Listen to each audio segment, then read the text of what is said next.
This review has been brought to you in part by airsoftAir.com. Hey guys, welcome back to Oddie's Airsoft, and as we said in a previous video, we were going to look at this little toy, which is the Ingram M11 from ASG.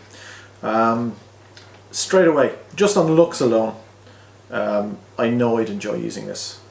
Having said that, you know, all isn't well in the Garden of Eden, but you know, we'll get to that later on. We've had a plink with this, we loaded it up with BBs, and had to play with it, and just for grins, this is one of the most fun guns you will ever lay your hands on. Load up with gas, fill it with BBs. This thing rips BBs out at 30 BBs a second. I have yet to see a standard AEG come even close to it. So, you know, a couple of these in your hand, dual wield a pair of these could be the ultimate room breaching, room clearing airsoft devices you'll ever lay your hands on. Now, they're OEM'd for ASG by KSC, so it has the same horrible hop adjust that I just can't get on with. But you know what? At the ranges you're going to be using this thing, adjusting the hop isn't going to be an issue. It's going to be very, very close quarters, and to be honest, you're not going to be able to aim much anyway, because it at the speed this thing fires, it is definitely a point in the general direction and just let rip. As I say, just for grins, this is so much fun. You just take this out the back garden for a plink and you just have to keep reloading it. It is so much crack. You're not going to hit a whole lot with it unless you really do practice with it. But for in a CQB scenario, breaching a room, I'd want one of these by my side. Now, there's a few caveats with this little baby. First of all, when you're going to load, you have to make sure that the bolt is half cocked. Make sure the mag's in securely, and you're good to go. Now, because this is such a compact unit, the controls seem a little bit all over the place. On this side, you have the switch. It says S and F. I thought that was safe and fire, but it's not. It's semi and full. Now, why anyone is going to use this thing on semi, I do not know. And over here, by your trigger finger, is the safe and fire switch.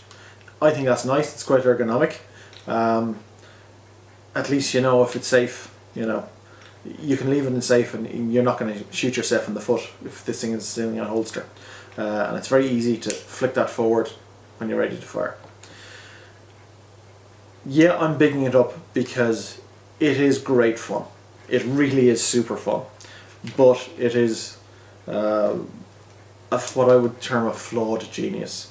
All you have to do is Google this particular gun and you're going to come back with lots of issues. And it doesn't seem to be restricted to one manufacturer either. It seems to be all the manufacturers who tried to implement this particular gun have had various issues with them. Now, Jerry's going to go through a few of those issues a bit later on in the video. We have some footage of it shooting as well. If these were absolutely 100% reliable, or as reliable as most standard pistols, I would pack two of them, no problem whatsoever. If I saw someone coming through a door at me with two of these, well, I'm not going to say what I'd do, but it would probably involve some involuntary bodily functions. Epic fun. You have to fire this to really understand what I'm talking about. It really is such great crack. Myself and Jerry, I don't know how many BBs we went through and bottles of gas. It really is that much fun. So that's my take on the Ingram M11. Jerry's going to give you his spiel now, but certainly if you're looking for something just for plinking at the back garden, great fun indeed.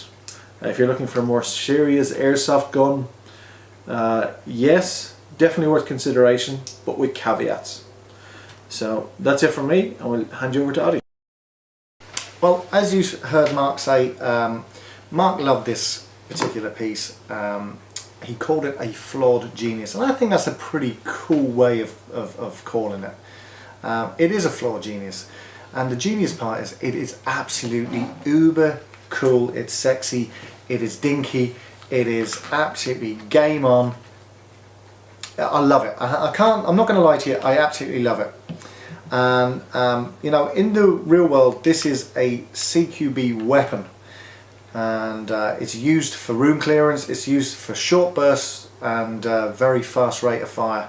And in the airsoft world, it's pretty much the same deal. Mark has pretty much hit the nail on the head, in as much that it is, as a skirmishable gun, it is a CQB room clearer jobby, and it'll do it fantastically with an uber coolness that will just blow away the opponents. You know, look, you may hit your opponent or you may not, but it'd be fun having a spray with this thing.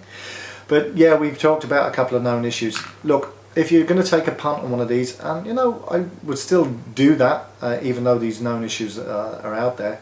You know, you only have to sort of go onto Google, put in the make, and you will see a proliferation of problem pages of the issues. Now, what the issue is very, very simple, and it's all down to the mag. And I find it hard to believe that, you know, that the company is still making a defective mag system, considering there are workarounds out there that have proven to alleviate all problems on this M11.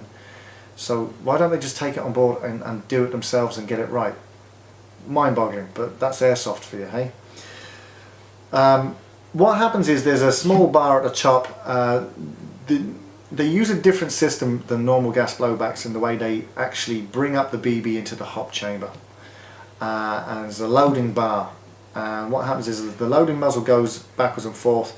You know, when it comes to the end of the mag, it then sort of rubs across the bar, and that can make weak points. And apparently, with very few mags gone through, the stress can sort of fracture the loading muzzle, or you can blow the top of the mag itself. So that's a bit of a problem. Now, there's a great magazine out there. Most of you are probably well aware of it. If you're not, you should be. It's called Airsoft International. Now, in the which issue is this? This is the May issue, volume number 6, issue 12. One of the articles, actually has this particular piece and shows you a complete mod fix for the mag. It involves a little bit of work, and most of you guys are pretty technical minded out there. You don't mind modding bits and pieces and fixing guns and whatever. So if you can get hold of the magazine, it will show you, but I'm sure there are other workarounds on video on YouTube, or there are other workarounds on other forum pages that you can follow. Most guys are quite obliging and put up photographs of how they do things. So it's just a matter of going out there, finding out how to do it and fixing it yourself. So with that said, you know, you're kind of having to pay out for a gun that is going to have issues if you don't look after it, and you have to really look after these more so than any other gas blowback pistol. But is it worth the money? I'd still have to say yes, because myself and Mark, we just absolutely fell in love with the out and out chainsaw rate of BBs that this thing spits out. It's just savage, and it is really, really cool. It's very compact, it's small, and it has, as I said, that coolness factor to it. So yeah, look, knock yourselves out. You have been warned there are issues. Everyone who owns one of these or is aware of these will know about these issues, so we're not telling you anything you don't already know. But you know, all in all, it is rather cool, and I think personally it's worth the perseverance to fix the problems, because it is that sexy. So from Mark and myself, this has been Oddie's Airsoft. We hope you enjoyed the review, and we'll talk to you soon. Just to give you an example of how this thing fires.